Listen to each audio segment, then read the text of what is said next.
What strategies can we use when we reach a plateau or are not progressing in our meditation practice? During the time that we are performing a new thing, or we're learning something new, we find that times come in when we feel we've been stagnated and we're not getting to our goal. As an example, when a child is born and then they're 9 months or a year or somewhere around there, they start to learn to walk. And as they take the first step, then they fall down, and that takes a few more steps, they fall down. So it takes them a week or 2 or 3 or 4 or 5 or 6, depending on the child, and then they start to walk properly. The same thing when we start to learn how to get on a bike. When we first learn a bike, many times we do fall down, and then slowly we learn. And so, similarly, as we're meditating, there are times when we feel, there's a plateau, because actually when we close our eyes and meditate, we all feel we should experience God right away. Because we live in an instant age, instant coffee, instant this. So we think everything should happen just like that. And so the expectations are like that, but then we're not getting to our goal, then we feel stagnated. So I would say the strategies to use, the first thing is to recognize that if there's a plateau, it's okay. It's a part of learning something. Like it's Thomas Edison who came up with the incandescent lamp. Someone asked him about his failures on the way before he came up with the lamp, and it is said that he said, I found out 10,000 ways that I know would not work. So it's an attitude. So you have to understand that failures are a part of life whenever you're going forward. So plateau is a part of life. And we see that happening many times in activities that we do in this world. One of the activities that many people do, but people try to lose weight. Okay? And so when you try to lose weight, you have all these different diets, and you have all these different ways. But what is very interesting, if those of you who lost weight, you'll see, you lose weight quickly in the first week or two, and then it stagnates. And you're doing the same stuff, and you say, why is it not working? And then you know, okay, maybe this is the way it is. So if you give up, you're back up. But if you persist, if you analyze what happened. So the second strategy, I think, whenever you get stuck someplace, is to analyze why you're in that state. So in meditation, I think if we feel we've stagnated, then we should look at, is the technique well? Are we focused in the right direction? Are we doing our Simran properly? Are we sitting regularly? Is our meditation regular? And then see if we are not doing some of those things, then we need to fix that. And then, as we fix our strategies, the third thing to think about is never give up. Because if you give up along the way, then you're back to where you started from. So we need to be persistent and having to do it regularly and be persistent in making sure that we are meditating properly. We will definitely get to our goals. So there will be times when we are trying to meditate that we'll feel, okay, my meditations are not as well as they should be, or I should have,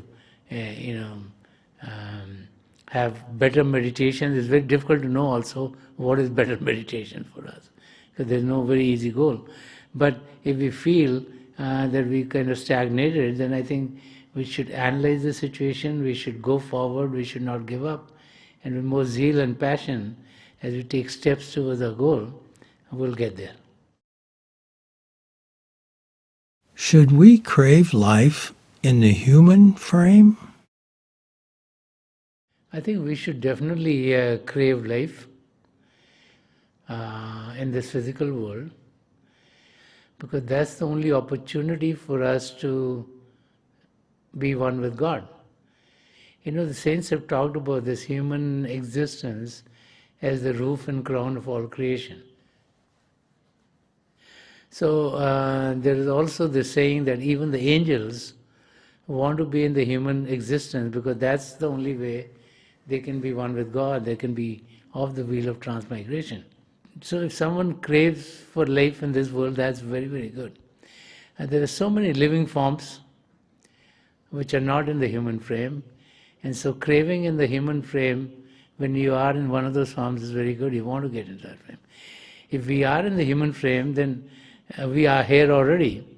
So then we need to make the best of this opportunity. You know, if we have the human body, and if we are not fulfilling the goal for which we come into this body, then that's a waste of this opportunity. And so I think if we don't have a human body, then we should crave to be in the human body. If we have a human body, then we should be steadfast to go towards our goal, which is to be one with God. You know, God has given us here the spiritual light to all human beings. And so we can meditate, we can rise above physical body consciousness, we can get the guidance to be able to open the single or third eye. So the search for God is a big thing that we need to focus on. And in our search, as we're searching, as we read the scriptures, most of the scriptures are telling us that for us to open the inner spiritual eye, we need the attention of a living spiritual master. So seeking a spiritual master to be able to be guided there, to be initiated in the mysteries of the beyond, so that the single eye is open, so that we are able to soar into the inner regions with guidance, so that we're not distracted in those regions too. There are many distractions in the first three regions, the physical, the astral, the causal, which can distract us. So when we have guidance, then we can reach our goal, which is to find the oneness of our soul and God. So we should definitely use this opportunity that God has given us. And if we're not in the human body, then some craving to be in this existence, in this realm, is very, very important. How should we receive guidance from the spiritual master?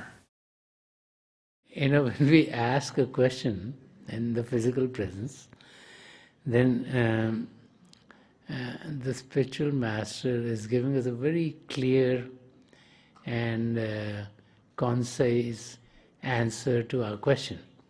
So what we need to do is to listen carefully. The answers that are given to us are very clear, which can be understood very easily. Okay? And so there's nothing like hidden in those words, and there's no hidden message that is being conveyed to us. We ask a question, so the answer is given to that question. What happens sometimes in our life is that when we ask a question, we're expecting an answer of what we want. Let's say there's a choice of two options available to you. And let's say when you ask a question, you really want to go with option A. Okay? You really want that, but you just want the master power to say that. Okay? But when the answer comes B, then you say, is there a hidden message in here?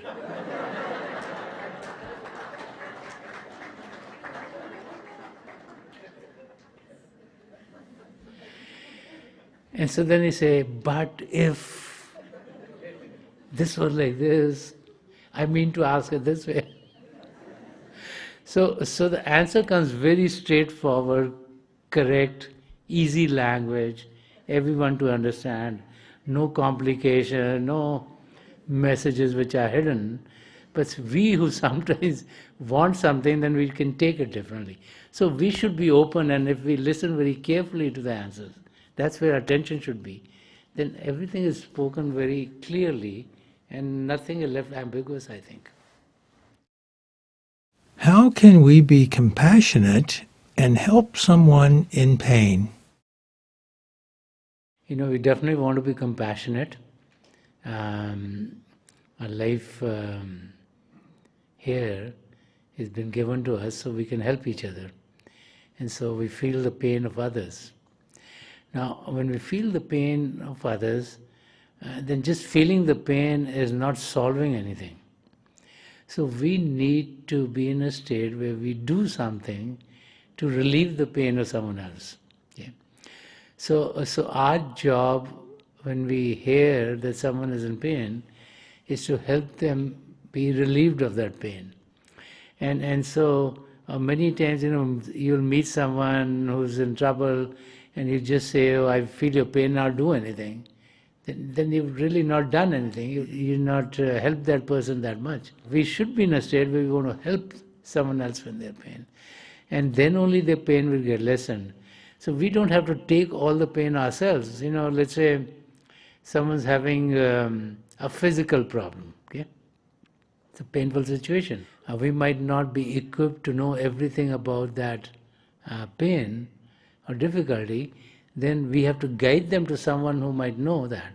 So that's the help. If you don't know where to go, if you're guiding them to a source which could help them, then we've relieved their pains. We don't have to take their pain, but we need to relieve their pain. So I feel like all of us, as we live in this world, we all have relationships. We know people in our families, in our neighborhoods, at a place of work, in schools. So we should be compassionate, and when we find someone is in difficulty, we can help them. One of the things to be careful is you don't want to be overbearing on someone. If someone's going through a difficult period already, and you're very overbearing as if you know all the solutions, it puts a lot of pressure on that other person.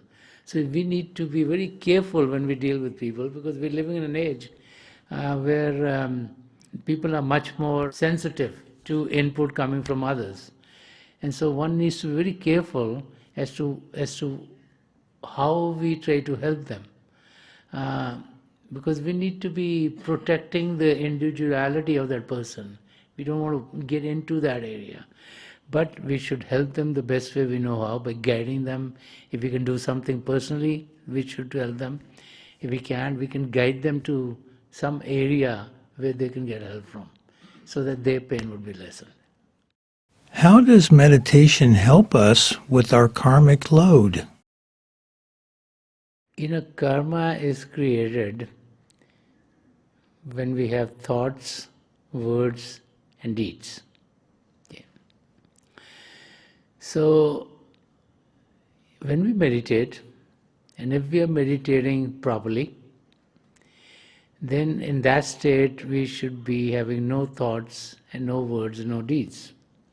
So that's the time of ne karma, in which no karma is created. Okay.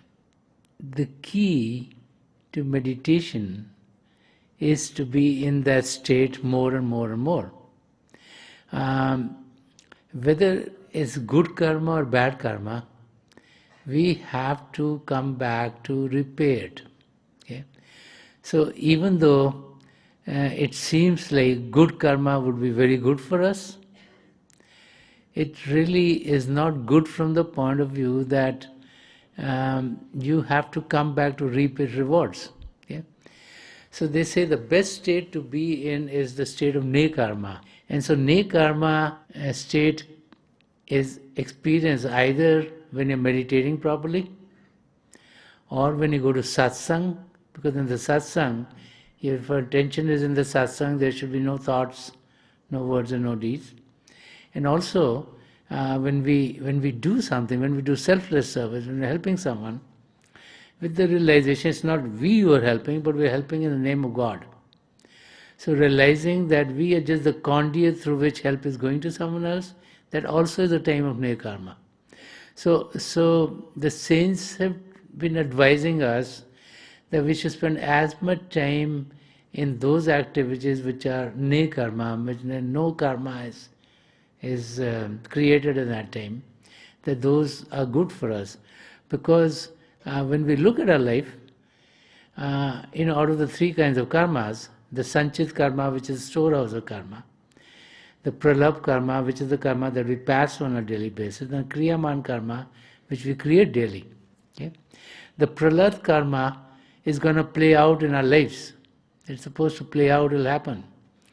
And so the only thing that is creating karma for us is called Kriyaman karma. These are our thoughts, words and deeds that we're doing on a daily basis.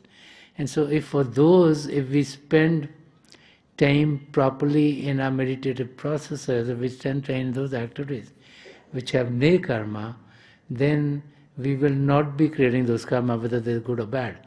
So when we meditate properly, then we are not creating any karma for ourselves. Okay, so let us meditate for a few minutes. Please sit as comfortably as you can. Close your eyes very gently, just like you close them when you go to sleep. Your eyeball should be straight. Focus 8 or 10 inches in front of you. And as you close your eyes, those of you who have been initiated in the message of the beyond, please do your Simran. And those of you who are new here, please repeat any name of God that you feel comfortable with. This repetition of God's name should be done mentally and not out loud. I pray to God Almighty to help each and every one of us connect with the divine power within and to experience the divine light of God within ourselves. We'll be sitting for a few minutes as my prayer to the three great spiritual masters of the past century, Hazur Baba Sawan Singh Ji Maharaj, Param Sant Kapal Singh Ji Maharaj, and Dayal Prasann Darshan Singh Ji Maharaj, to help each and every one of us experience the divine revelation within ourselves and be guided towards our goal. So I'll be getting out of this meditative state in a few minutes, and my best wishes are with each and every one of you.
Please leave off.